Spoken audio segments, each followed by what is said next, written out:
Thank God. எனக்கு வந்து எப்படி சொல்லணும்,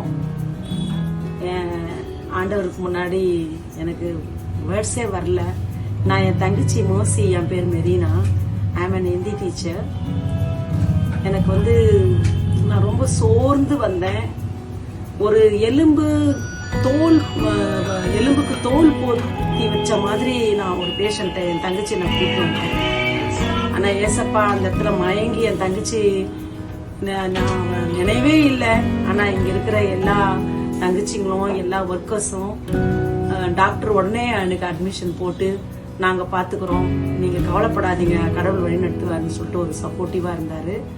இங்க இருக்கிற எல்லா ஸ்டாஃபும் கூட அவங்களுக்கு நான் எந்த அளவுக்கு நன்றி சொல்லணும்னு தெரியல. எல்லாரும் என் வீட்டுல இருக்கிற சகோதரர்கள் சகோதரிகள் எல்லா பிரதர்ஸும் வந்து எங்களுக்கு ஹெல்ப் பண்ணாங்க. தங்கச்சிக்கு மறுவாழ்வு கிடைச்சது. எனக்கு அதை எப்படி என்னோட சந்தோஷத்துக்கு அளவே இல்லை. ஆனா இந்த மாதிரி ஒரு நம்ம அரக்கோணம் பகுதியில இந்த மாதிரி ஒரு ஹாஸ்பிட்டல் அமைஞ்சிருக்கு அப்படின்னு சொன்னா என்னோட கருத்து அப்படி என்னன்னா, இது ஒரு ரெண்டாவது இங்க வந்து அரக்கோணத்துக்கு ஒரு சிஎம்சி அப்படின்னு சொல்லி நான் அப்பீல் பண்றேன். So I am very glad for all staff also very humble and very polite they have. That's why praise God.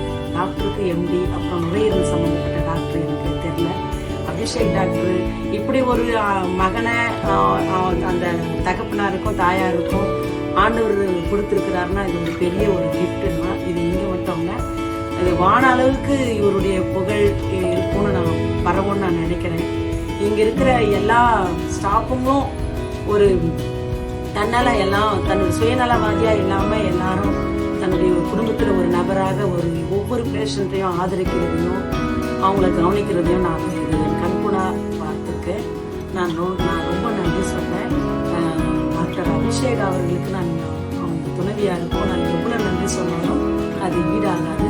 நான் அவங்க நீரோடி வாழணும். அவங்க அநேக பேஷண்ட்டுக்கு அவங்க வழிகாட்டியா இருக்கணும், அவங்க பெஸ்டா இருக்கணும் அப்படின்னு சொல்லி நான்